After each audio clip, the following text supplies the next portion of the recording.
Bismillahirrahmanirrahim.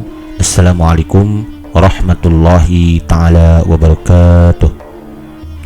Kebiasaan Rasulullah melaksanakan sholat tahajud dapat dijadikan dasar hukum bahwa sholat tahajud adalah sunnah yang dikerjakan setelah tidur beberapa saat di malam hari, kemudian bangun saat pertengahan malam hari. Sholat tahajud adalah waktu untuk berkomunikasi kepada Allah Subhanahu wa Ta'ala, di mana umat muslim dapat mencurahkan segala isi hati dan memohon pertolongan kepada Allah Subhanahu wa Ta'ala. Kedekatan antara Allah dan orang yang sholat tahajud niscaya dapat membuat hati dan pikiran menjadi lebih tenang dalam menghadapi kehidupan yang dinamis ini. Sebagaimana yang dijanjikan Allah, para mutahajidin akan mendapatkan derajat yang mulia di sisinya.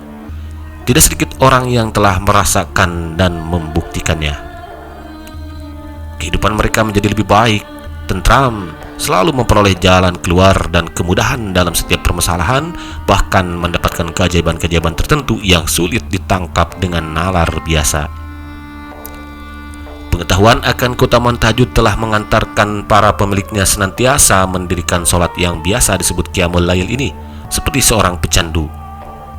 Seperti halnya Rasulullah SAW yang tidak pernah meninggalkan sholat tahajud dalam kondisi dan situasi apapun.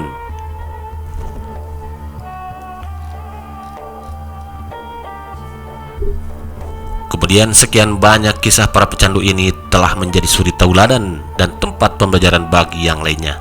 Bahkan sebagian dari kita telah berkonsultasi kepada pecandu tahajud karena didera masalah berat. Lalu solusi yang diberikannya ternyata hanya dengan mendirikan sholat tahajud ini. Setelah itu apa yang terjadi? Tahajud telah menjadi pil ajaib yang menyembuhkan berbagai penyakit. Masalah kehidupan yang mereka alami berangsur pulih dan mendapatkan kemudahan dalam setiap permasalahan.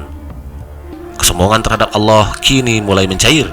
Mereka lebih meyakini secara hak atas syariat dan janji Allah Subhanahu wa Ta'ala.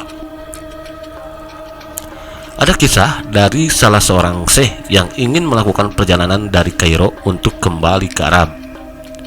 Sebelum melakukan perjalanannya tersebut, ia ingin mampir ke salah satu masjid di Kairo, tempat ia melakukan ceramah di hari sebelumnya. Setibanya jam 2 malam, syekh itu menemukan orang di mihrab sujud. Sambil menangis, dia merengek kepada Allah dalam sujudnya, sampai syekh ini berkata, "Ya Allah, kabulkanlah permintaan orang ini." Walaupun dia belum mengetahui apa yang diminta oleh orang tersebut. Selesai dia sholat, syekh itu mendekatinya dan berkata, "Masya Allah, doa apa ini? Luar biasa, doa yang diikuti tangisan di sepertiga malam menjelang subuh.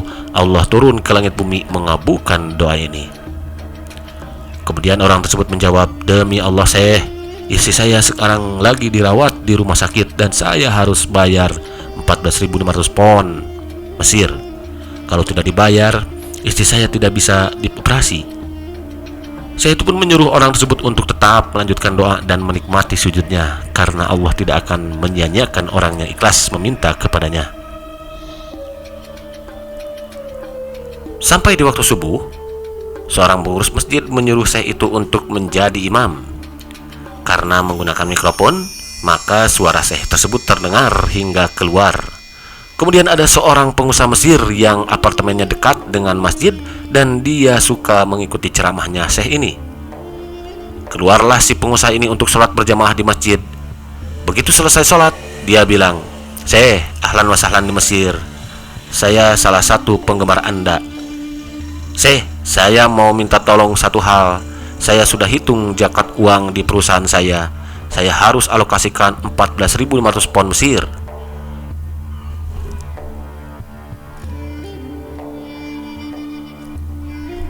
Syekh pun menangis mendengar itu. Kemudian syekh itu mencari dan memanggil orang yang menangis di sepertiga malam. "Ya Fulan, kesinilah. Ceritakan masalah yang sedang kamu hadapi ini. Biarkan kami mendengarkannya."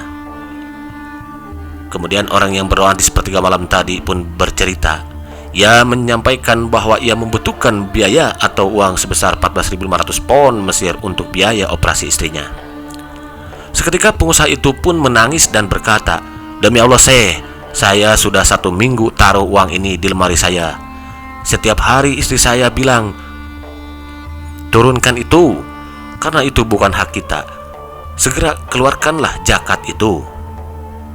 Saya ingin mendapat satu orang yang saya kasih langsung, daripada saya bagi-bagi. Saya mau satu orang yang saya kasih, selesaikan masalah dia, dan Allah selamatkan saya di akhirat.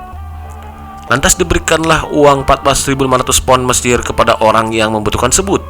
Terpenuhilah kebutuhan keduanya atas kuasa Allah Subhanahu wa ta'ala.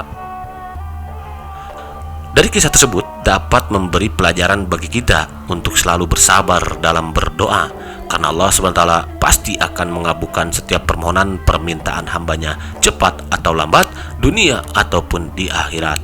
Wallahu a'lam.